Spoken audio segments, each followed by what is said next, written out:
Hello, everyone. This is my first live, so bear with me if there's a little bit of technical problems. Can anybody let me know if you can hear me all right? That would be lovely. I can see the chat. I can see a couple of comments. Whoopsie. If you're wondering why I'm looking down there, because that's where my screen is, and then the camera's obviously over here. Oh, fabulous. Thank you, Minnie. I hope that's the right way to pronounce your name. And there's RD. I don't know what your name is, but hello. And Tim. Hi, Tim. And Sunny. Well, thanks so much for being here. Let me know in the chat where you're from. I always love seeing that. And this is going to be very casual today. So I've got two large canvases behind me. They're meter by meter, in case you're wondering. And I'm just going to explore my materials today. I've got a limited color palette. So actually, let me show you. So this is, let me have a look. Oh, fabulous. From California, from the Netherlands, USA, Germany, all over the world. Well, welcome. Thank you for being here. And I was just saying, I've got a limited color palette that I'm roughly going to use today. I've also got this really random brown color that I've got left over from before. So I might use some of that just to get rid of it. And then I've got this limited color palette, which you might have seen in one of my recent videos. So that is yellow oxide, cadmium red deep, and ultramarine. So just so you can see what kind of colors that makes. And I've got a few different materials. So I've obviously got acrylic paint. Then I've got some of these Stabilo woodies that I'm sure you've seen me use before. And I've also got 3 inks because I thought, why not? I've got all these inks and I never use them, but I actually really like when I do. So I thought I'll better get those out. Maybe I'll try and remember that. And then I've got a few different tools. So these brushes have been in my water bucket, so they're looking a little bit sad, but I might use those. So there's this little round brush. Then, of course, I'm going to use my makeup brush. And I've also got this standard cheap flat brush. And then I also got, because the canvases are really large, I want to push myself and got a bigger brush out. Let me see if there's anything in the comments. Oh, there's so many of you. Hello. It's Christine, Marie. Hi, Marie. Ollie, Donna, Ivy, Olive, so many. Thank you so much for being here. And apart from brushes, I've also got this roller. I don't think I've ever used a roller on canvas before, so I thought I'd try that if I remember to do that. And standard palette knife, quite a long one. And I've got this, what do you call it, color shaper. Somebody said you can get clay shaping tools, which are much, much cheaper, but kind of the same thing. There's sort of a silicone nib. And then I've got this catalyst wedge that I really love using. Right, so I haven't got a plan. As you know, I like to paint intuitively, and I just start with, that's why I like to kind of limit my materials, because then I don't have millions of choices. They're probably already kind of too many materials. But I'm just going to start and see what happens. I really have been enjoying starting with a more of a drawing medium rather than going straight in with acrylic paint. So I think I'm going to do that. I've got these Stabilo woodies, and I'm just going to make some random marks. I'm going to probably move the canvases around because I think you can see this one a bit better than the one over here. So once I've done a little bit on this one, I'm going to move on to the other one and then switch around. If I go really quiet, I'm sorry. then that means I'm kind of in the flow, and I'll try and remember to talk to you. So I've got this is it's a blue. They don't have names. I'm just going to intuitively make some quite large marks. When I start painting, I like to just be not think about what I'm doing. It's very intuitive, and I'm just experimenting with the materials. So I'm seeing, what happens if I twist this pencil? What happens if I try and do a really straight line?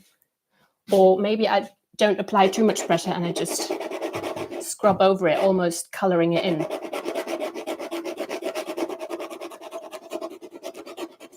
You see how you get really different textures this way?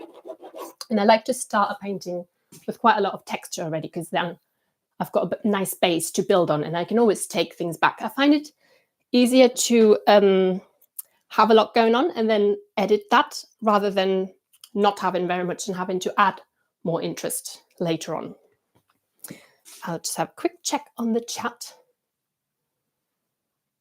Fabulous. So if you want to ask some questions, feel free to leave them in the chat for me. If you could, I've seen other people do that before, when you just type the whole question in capital letters, then that might make it easier for me to just spot the questions in between the other lovely chatter. And then every now and then I'll have a look and answer any questions that we've got. By the way, one more thing. I thought I'll do this for about an hour, so till about 6 o'clock, but we'll see how we get on. And there will be I hope that works, but I think there will be a replay after in case you have to leave early. So I've done a lot of large lines, so I might just do a few smaller marks. I tend to I've noticed this. That's one thing I think is really important about intuitive painting. Just notice the things you're drawn to, the things you really enjoy making, the marks you enjoy making. So I notice that I do quite neat marks, and then they tend to go a bit off the rails. Let's use a different color. This is an orange. Maybe I can make some more rounded shapes. I try and do quite different marks, do a variety. When I notice myself doing the same thing over and over again, I kind of force myself to do something different, because that just makes the painting look more interesting. Here's a question. I hope I'm not missing. If I miss any questions, I'm really sorry. I'll try and get them all.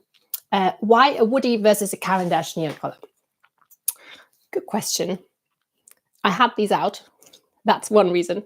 And I know the woody ones also are kind of waxy, and the Neocolor too are also waxy. You see these ones, the water-soluble ones, and the Stabilo woody are also water-soluble. But I think don't quote me on that. I think these are a little bit more waxy and oily than the Stabilo woodies. So in the early layers, I try and go not too oily. But I do know they have a little bit of wax in them. So I hope that answers your question. That was RD. Thank you for the question. So just make a few more marks like that. And then I think I can start putting on some wet media. So I think I'll actually go in with some ink and try and spread that. And then that will activate the marks that are here. And this might be a bit tricky because it's on a vertical surface and it's probably just going to run. But we'll see what happens. Just going to drip it straight on there. Ooh. And then I'll take a brush, damp this brush, and then I'll just try and catch those drips and sort of mix them in with the marks underneath.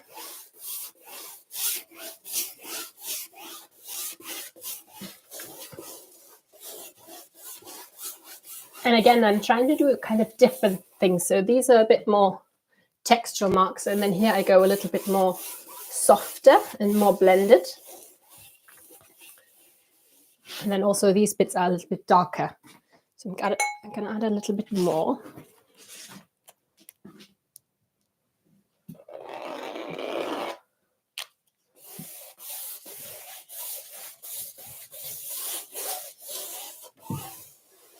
And I'm also going to always kind of aware what I'm doing and if there's something I enjoy on the canvas. For example, this I made like more of a rounded shape rather than the back and forth, and I thought that's quite a nice difference. So I might do that again. Maybe down here. And I actually really like those drips inside that kind of circle. So I'll leave that. And then maybe we'll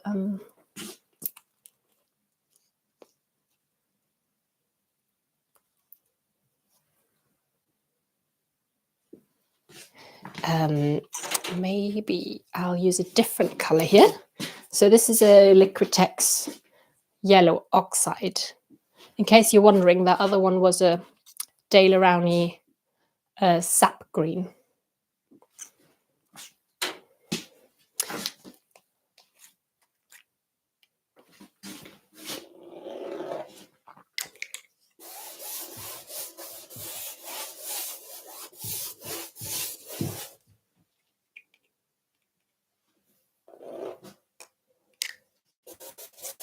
And one thing I'm noticing here is that this yellowish color is actually picking up on where the orange mixed with the green, because the yellow is obviously kind of in between green and orange. So that has kind of a similar feel to it.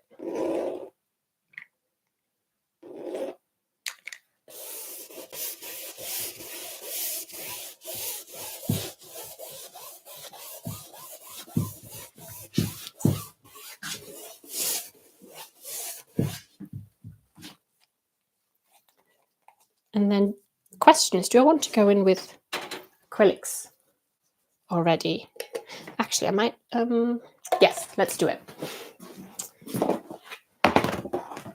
So I've got my palette here, the Stay Wet palette that I always use.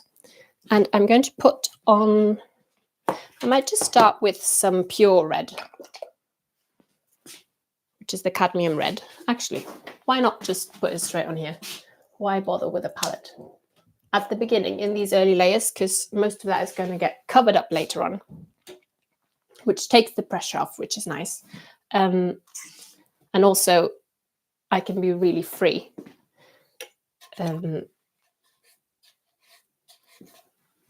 So that's why I might as well experiment and see what happens when I put the paint straight on the canvas.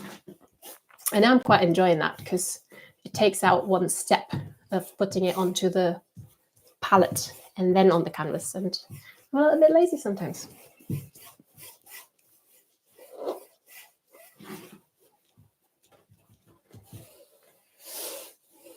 And I've just noticed that I've been painting lots of like color blocks. That's why then I went, oh no, I want to do something different, and went into these more line marks.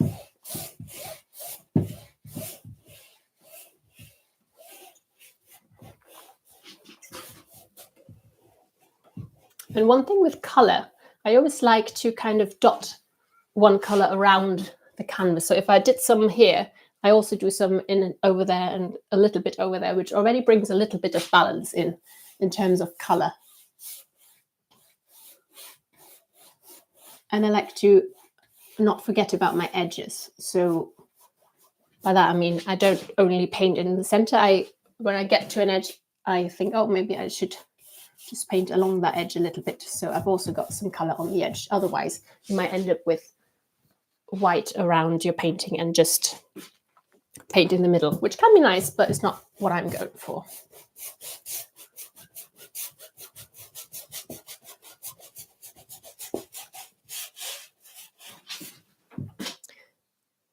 Right, let's maybe use some of this ultramarine blue. Oh, there's some questions here. Where are you from and where do you live now? Love your work, by the way. Thank you, Donna. I live in the UK by the English coast in a little seaside town called Folkestone. It's very close to the French border. It's actually where the Channel Tunnel goes underground. So if we want to go to France, it's really convenient because we just jump on the car and then on the train, and we're in France in half an hour. Originally, I'm from Germany, but I moved to the UK, I don't know, 14 years ago. Is there a particular time of day you prefer to paint? I imagine the live stream time has been chosen for our international creative friends. A little bit, yes. I have a lot of people watching in the US, so I do try and accommodate you. It depends, really. Sometimes I paint really early in the mornings, at about 6, 7, when my daughter's woken up and my husband kindly takes care of my daughter. Or I like to do it sort of like late out. I think late morning is kind of my favorite painting time, especially because I film most of my painting and then the light's quite good. It's the bright part of the day. Stumbled on this live session today. Janine, do you host these on a regular basis? I do not. This is the first one. So if it's a bit of a mess, I'm sorry, this is why. But I'm actually planning to do another one in 2 weeks' time. I'm going to talk a little bit more about that at the end.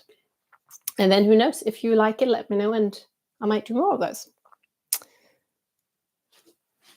When you remix your acrylics and put them in separate containers, what do you mix the paints with and what ratio? I eyeball it, so there's no clear ratio. But if I mix them in, let's say these, or sometimes I have the large tubs that you've seen, these kind of larger tubs.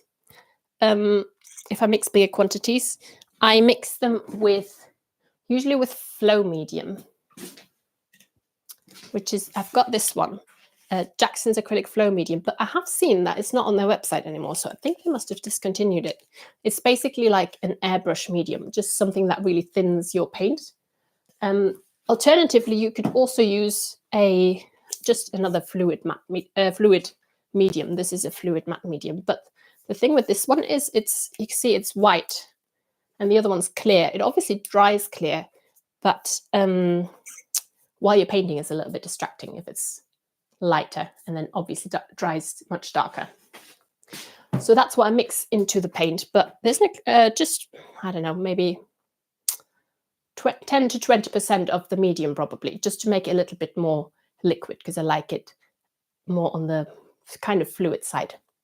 So if you know the soft body paints from Liquitex, I really like that consistency.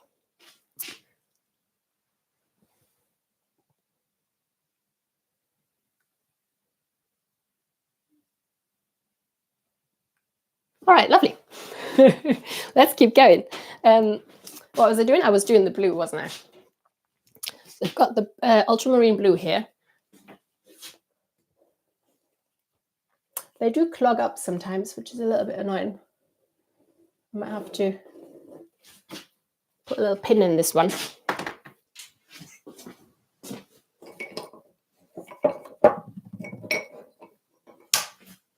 So sometimes they do clog up, some of them more than others. I don't know why. I just have to poke it a little bit with a pin. See if that works.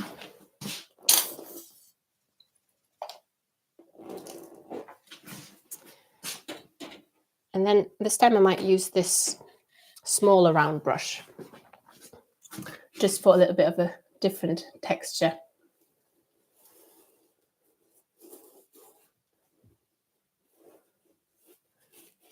And I also vary, for example, the speed that I apply the paint. Sometimes I go very slowly and just let the brush kind of dance around the canvas. And sometimes I do like really energetic, fast marks, which gives a lot of interest and differences to your painting.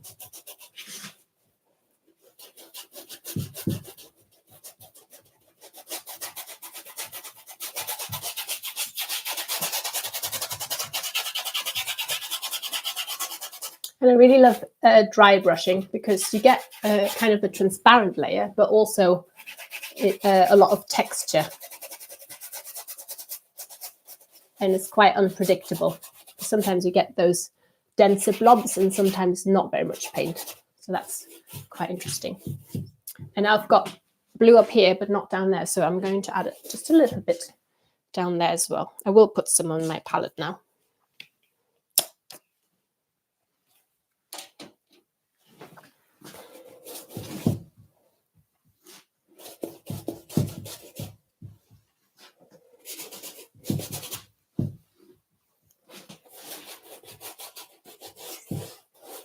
And you'll notice that I am not thinking about composition at all at this point. I'm just basically throwing paint on the canvas, kind of, yeah, intuitively. Composition will come later on. We can talk about that in a bit. But for now, I'm simply playing with the materials, seeing what marks they can do, how the colors work together, and just which bits I like and which bits I don't really like that much.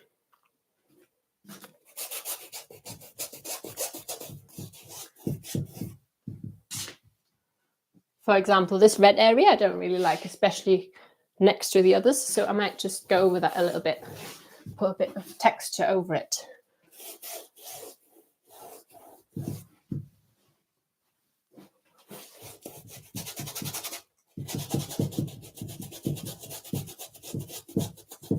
So I think I'm going to leave this to dry for a little bit and move on to the other one. But before, let's have a look at the chat. All good. And I always get questions about this painting wall, but I have now made a video how I set this up, which you might have seen already. It's basically just those wooden strips from IKEA with holes in them and some bolts from the DIY store. And then I can just remove the bolts and then put them in at the height I want them, and then just hang my canvases on there. And it's really flexible. You can hang them next to each other. You can hang them above each other. If you've got smaller ones, it's really good. And I've got now paint on my hand because people always comment on how clean my hands are. They are not. If they're not, then I just wipe them on my painting. Are we back? I think we're back. Sorry about that. Let me know if I'm back.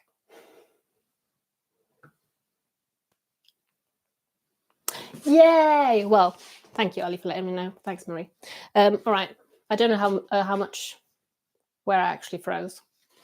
But basically, I was saying that one reason why I like those crayon type things to start with is because when you look at it now, it looks kind of grey and not very much going on. But then once you add wet medium or just water or a medium to it, then all the colours start to pop out, which is it's very fun.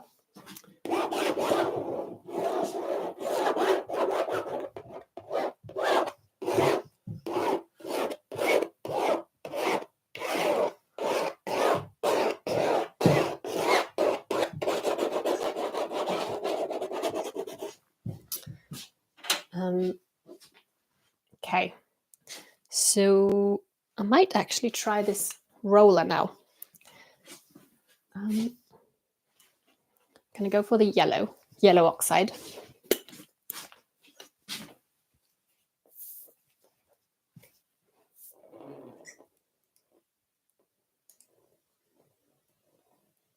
This one's a little bit thicker. I didn't mix as much medium in with it, and it's a lot harder to squeeze out of this tube. Should probably put a little bit of more liquid medium in there, but not right now. I'm also sprayed with a little bit of water. This is just water in a spray bottle, and see what happens when I go over with the roller. And I know you're not supposed to use lots of water with acrylic paint because it doesn't stick. But I think if you, I mean, first of all, use it sparingly, and then also once you add more paint on top and medium at the end, I think it should hold it all in place. But don't quote me on that. So it's basically just picking up the canvas texture. A little bit like dry brushing. But I do like how it's doing these random blobs everywhere.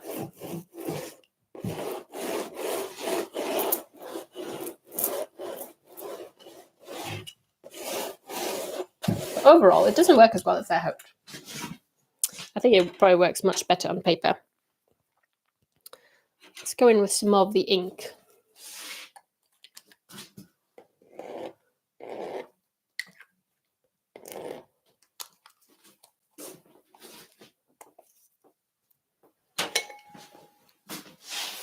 This is just dripping everywhere.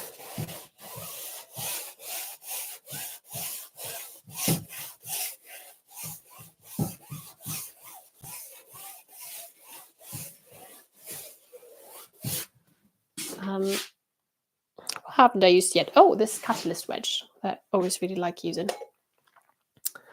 What do I want to add?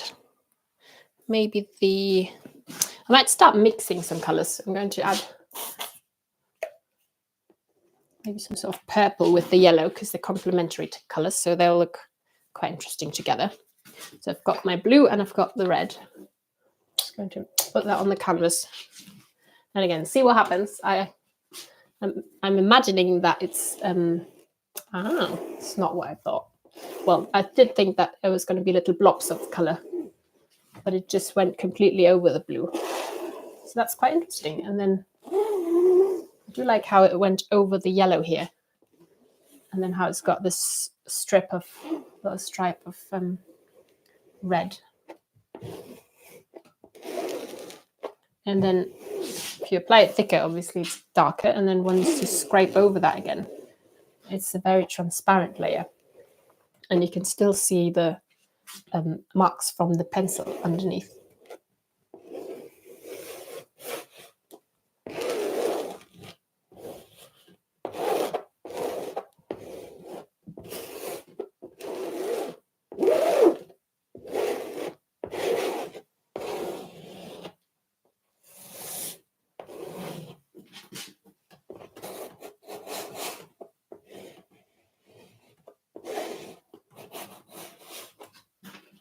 I really like what happened here with the colours. I'm not sure you can see that. Oh yeah, you can. You can. Not sure if you mentioned this already, but why do you squeeze the paint on your canvas from the bottles instead of taking it off the palette? Because I'm lazy. I do, especially further on in the painting process, I do put it on my palette when I know I want this color and I want to put that on the canvas in a specific spot. But at the beginning, I'm just experimenting. So I find it quite fun to find out what happens when you squeeze it straight onto the canvas. I'm actually going to do a little bit more up there. Again, of both the blue and the red.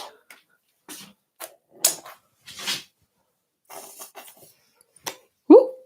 That went everywhere. Don't do that. Don't do that at home.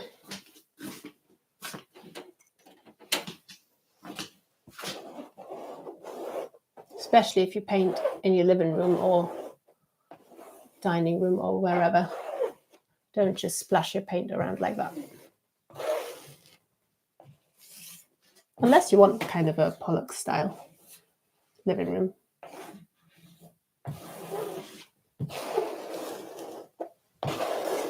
So one thing that I don't like, it depends on the painting, but most of the time I don't really like the harsh lines that the catalyst wedge creates. I like the kind of evenness of the layer, but I always like to go over those with over the edges with a brush and kind of soften those.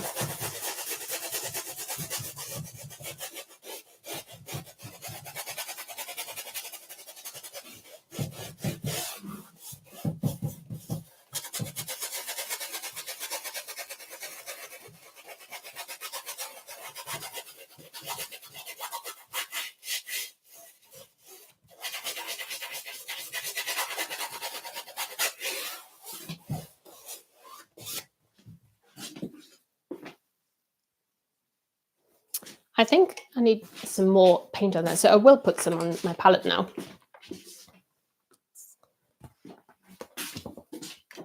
What haven't I got on here? I might try and do some sort of green. Maybe even mix some of the ink in with it.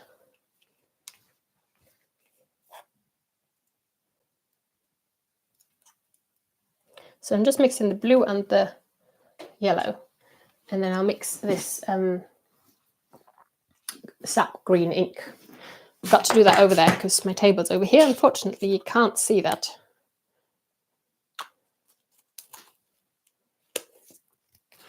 And then I think I'm going to take this makeup brush that's still got red on it, which means it'll kind of neutralize the green.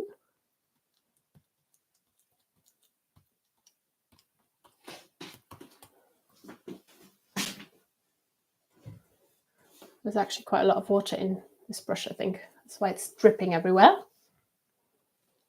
And I haven't mixed the colours on here properly. That's why you still get these lovely effects of blue and green together, and a little bit of red from the red that was already on the brush.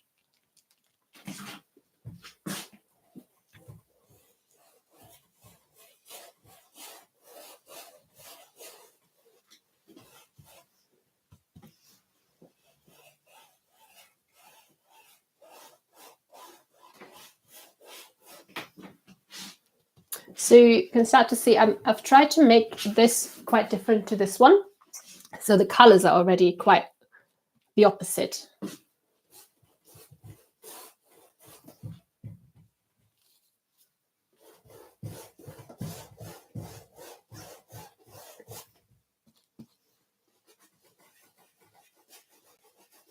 And now I've made a lot of these vertical strokes, so now I want to do something different and go kind of in circles a little bit, which creates a different texture.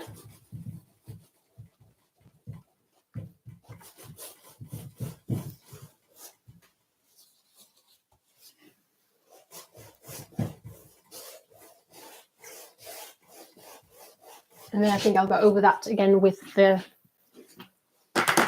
yellow ink.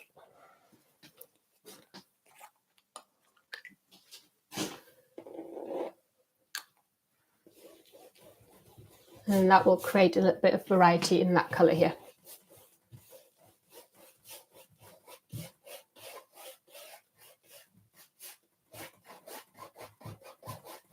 It's actually getting quite neutral here, where the red that was on the brush and all the other colours mixed together.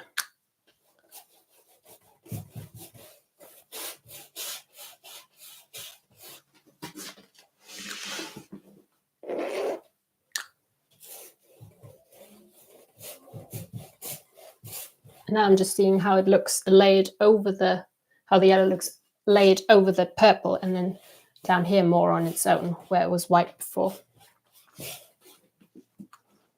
So just experimenting with what that looks like layered. Same here, I'm painting a little bit over the green, and then I'm also painting over the white area.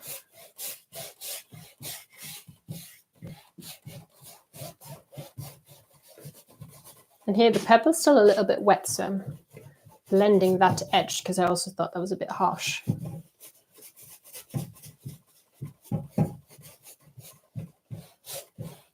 But I do like these bluish lines underneath from the Stabilo Woodies.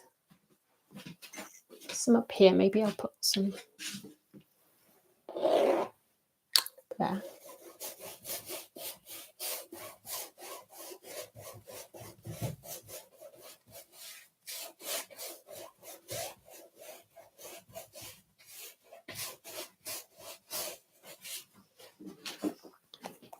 And I like the difference between, even though the colours of this yellow and this is quite similar, I like how the texture is really different here and there.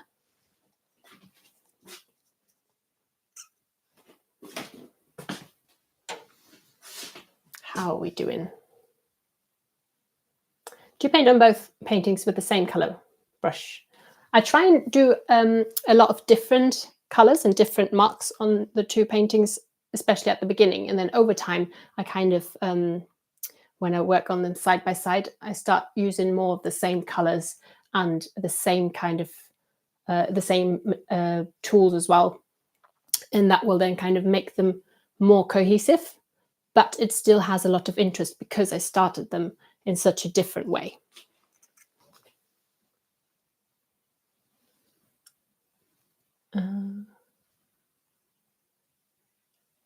What would you do? What would you decide to do if you found a focal point at this stage? How would you work into it, around it, or preserve it? So at this stage, I'm not even looking at the composition yet. I'm just in the process playing with the materials. And then at some point when I've played enough, which will probably be after the hour is done, and I'm going to show you that in 2 weeks' time, I'm going to step back and analyze. So then I'll see where are my areas of value, where is there maybe a focal point.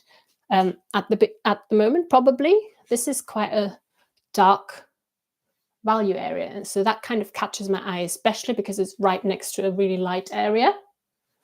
So at the moment I don't mind it because I still keep on painting intuitively over it, so it might disappear anyway, or a different focal point might emerge. So I think at this point it's not really yeah, I'm not even considering it yet, but I will next time. So you can always see the top of my head when I look down here at my screen.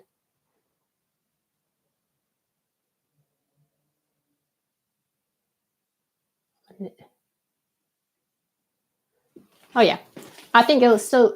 I think these paintings still have quite a few hours in them after of painting time. I think because there's different approaches. Obviously, you don't have to layer lots. You can have one layer and it be beautiful. But I really enjoy that layering process of slowly building the painting and see what the painting kind of wants to do. So yes, I'm not looking at composition yet. I do actually quite like what's happening here, especially with the difference of the textures of this texture and then the more kind of organic texture here. So I think I'll go back to the other painting now.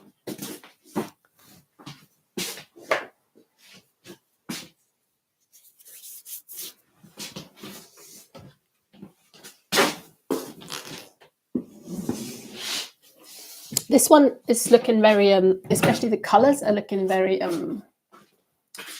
well, they're all primary colors, aren't they? Apart from the green. So this one here already has a lot more muted tones, and I do like that. So I think I'm going to start going in with a bit more muted mixed colors in here. But that will also happen now that I'm going to layer over this, so the colors will probably get more mixed anyway. So I've got this Liquitex yellow orange ink. So I'm going to go over probably some of the blue area because they're complementary colors, and that will kind of neutralize.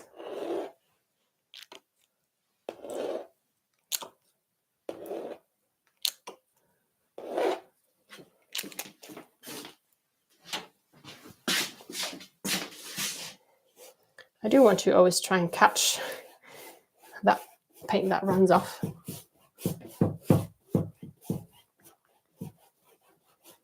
So this is still kind of wet, which means all the colors are going to blend together now.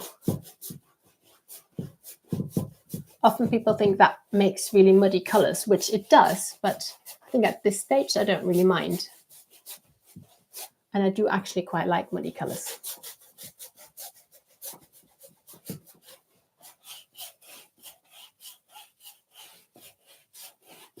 I really love how the orange is sits over that blue texture now. Let's do a little bit over here as well.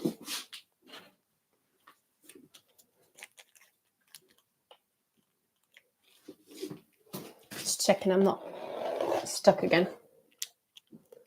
not freezing.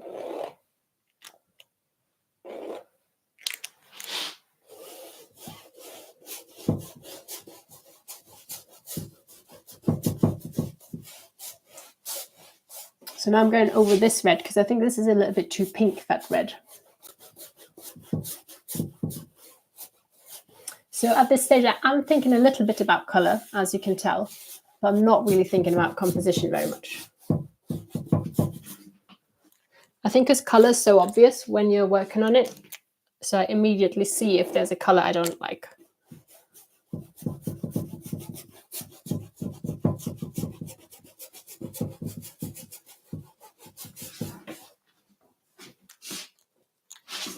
Do a little bit more down here where there's that blue, a bit like I did up here, but maybe not over all of it.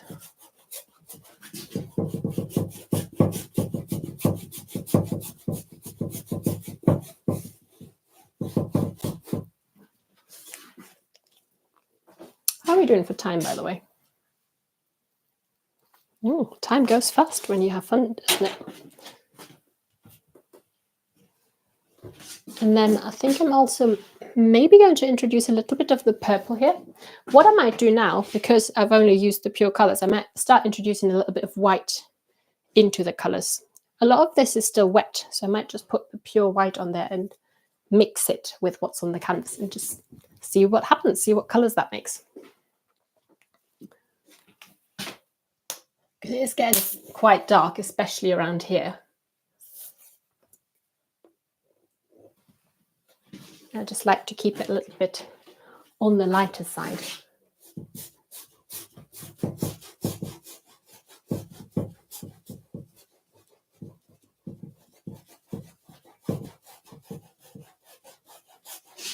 So it's looking very chalky at the moment if I mix in this white.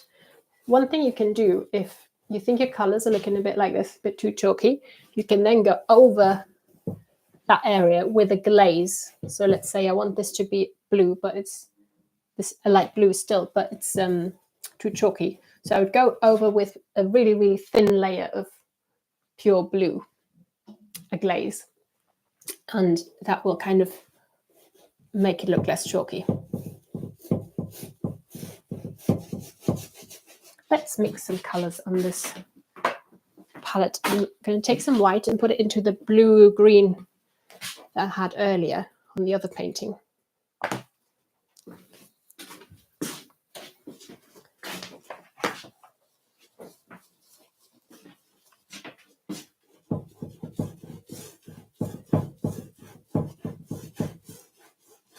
It's not looking very blue, is it?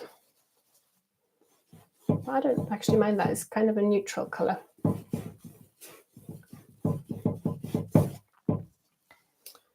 So you can tell how I'm kind of getting very much into that messy middle stage where you've got beautiful texture and colors, but it's really looking very messy. And that is definitely not a problem. That is just a phase that pretty much each painting goes through.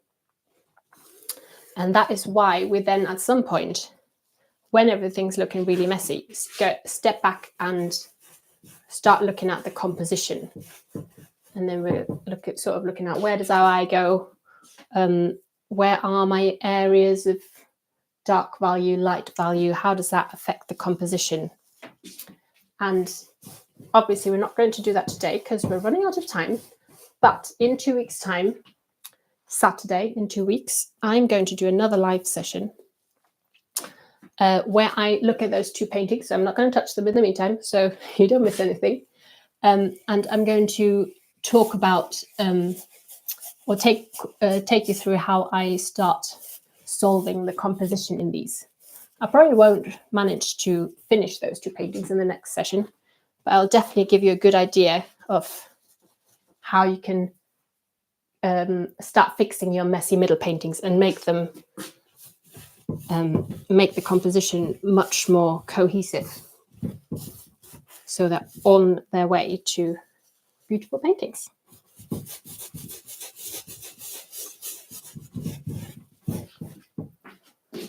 So yeah, I think this one's definitely looking very messy now. Let's have a little look at the chat. Do you always cover all the white of the canvas?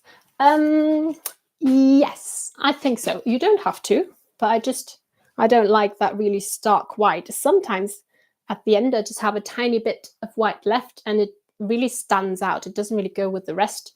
So what I do then, if I have a little bit of white, I will take a color that's already in the painting and do a really thin layer, so a glaze, a transparent layer over that bit of white, and then it really goes well with the rest of the colors in the painting. And it's still really light then. How many paintings in progress do you usually have? It depends. It can be anywhere from 2 to maybe 15. I think my last collection was. But I definitely want at least 2 because I can't just work on one painting. I have to, like I did here, go back and forth, let one sit for a bit and then look at it with fresh eyes. And also it can dry in the meantime while I work on the other one. I'm sure I forgot some. Let me have a look if I forgot any other questions. The messy middle is the scariest phase. Definitely is, yes. I think all artists kind of go through that messy middle phase, and especially when you're only starting out, you get stuck. You think, oh, you've ruined the painting, and you put it aside, and you've got a stack of unfinished paintings because you don't know how to resolve them. But the messy middle is only really a phase that you can work through, especially with composition, and then turn that into a beautiful painting. What kind of brush is this? I missed that comment, so I don't know which brush you meant, but I've got a feeling you're talking about this one. Let me know if you don't. This is a makeup brush I got from Poundland, just like a dollar store, and it was really cheap, and it makes really, really soft effects, and because it's got really soft bristles, and I really like that. And it's kind of got this flat top, which I haven't seen in many other brushes.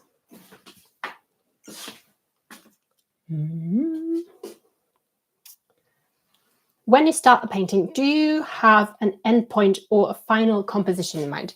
I don't have a final composition in mind because I just like to, like I just did now, freely explore my materials, just let the painting kind of take me on a journey. I do start out with a very loose concept. So I start with a mood board and a color palette. I can actually show you. This is the mood board for my current series and the color palette. There are some videos on my channel from not too long ago that you can look at. So I have a very rough idea of a concept, which is mainly, most of the time, it's some iteration of the combination of calm and chaos. That's why I often have these energetic marks, more chaotic marks, paired with calmer areas. But I don't have a composition in mind when I start. That composition develops over time, responding to what happens intuitively on the canvas.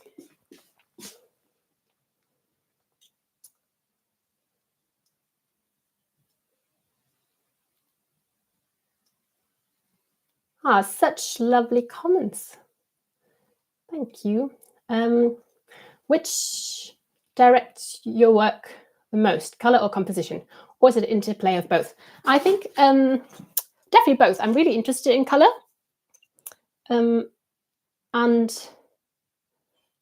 But I think composition is more important for getting a good painting, because you can have your colors not quite working, but if the composition works, then your painting will still be stunning. Whereas if your colors are beautiful, but your composition doesn't quite look right, your painting might be nearly there, but it's not as good as it could be.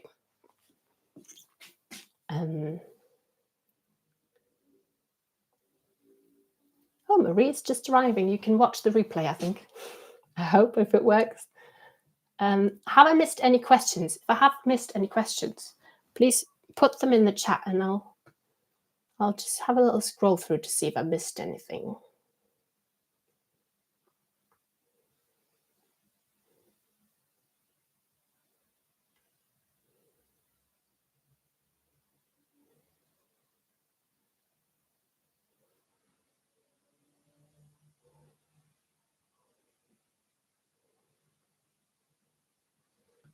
So I think I've gone through all the questions. If I have missed something and I'm not going to address them here, then just send me a message on Instagram, for example. On Instagram, I'm at j.close.studio.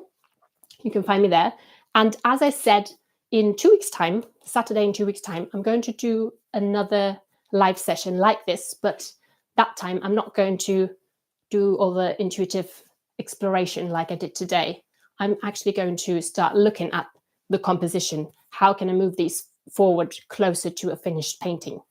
It does take a lot longer to get to a finished painting, but we'll definitely get much closer. And you'll get some tips on how you can improve your own compositions and improve your own paintings. And I'm actually, if you haven't heard yet, got a course coming up on compositions, especially for intuitive abstracts. And if you want to hear more about that, then sign up to my waitlist, which there is a link in the description. And just to let you know, that's going to open in April. Are these paintings going to be purely for the live streams? So I'm going to start them in the live streams. I've got them now started. Then I'm not going to touch them till the next live stream. And but afterwards, I'm probably going to keep painting on them. And I'll also share that with you, obviously, on my YouTube channel.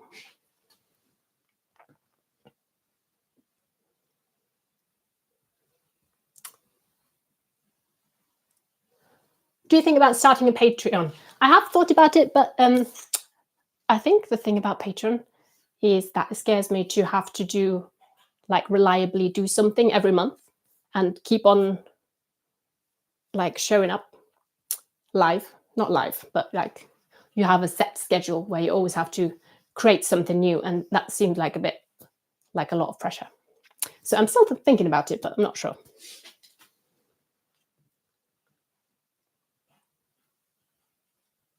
Do you turn around your canvas at this stage to observe from a different perspective? Sometimes also when I've done a painting session like this, and next time I want to continue painting on it, I might turn it around. And that might not even be on purpose. It might just that I stored it one way and then hung it up. And when I hung it up, it turned around.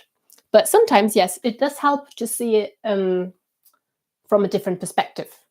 So if you're struggling with, or if you don't have the time to let your painting sit for a long time, then turning it around is really helpful. How close are the colors in this exploration stage to the mood board created for those paintings? Hi, Shan. Hi. They're not close. Well, the one thing that's close is that I have used these colors, or the colors I used to mix these colors, which are yellow oxide, cadmium red deep, and ultramarine blue. And I have, you see this color palette? So this is mixed from those three colors and white. And I have used those three colors today, at least with my acrylic paints. I have added a few random inks like that green, but I did check that they kind of sort of go with this color palette.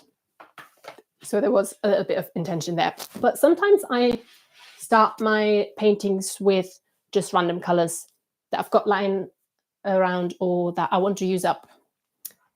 I especially like to start with really bright colors and then go over those with more muted colors later on, because then you've got those little pops of bright color coming through.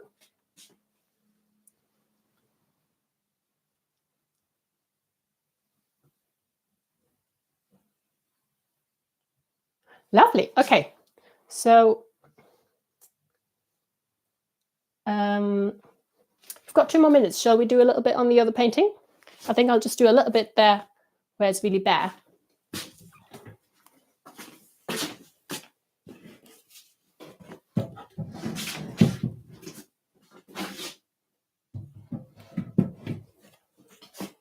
I do really like that, but I think later on I won't want it to be just white. So I'm going to go over it with maybe kind of pinky color. It's got a bit of red. I'll mix in with my white and whatever else is left on this palette. So it's a little bit neutralized and not too baby pink. So it's got a little bit of blue and a little bit of yellow in it too. It's quite baby pink. Well, not too bad actually. So you know how I said that I really like this texture, but now I'm probably going to paint over it. But because I'm only at the early stages, I don't mind. I know how I did that. I can always go over it again and try and recreate that. It won't ever look the same, but it's all part of the process, and it does help you stay loose, and it really makes for a better painting at the end if you manage to let go of some things that you really like. There'll be other things that you really like along the way. Let's just use a little bit of more pure red to add something different, and then to make sure this is definitely also in the messy middle stage.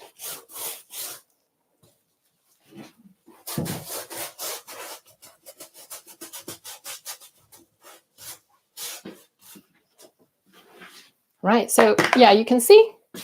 Sorry, this one you can't really see. There's a lot of colour, a lot of texture going on. But yes, it definitely needs resolving the composition next, which we'll do in 2 weeks' time. And if you already feel like you want to learn more about composition, maybe you're also an intuitive abstract painter, then sign up for the waitlist for my course, which is linked in the description below. One last check on the chat.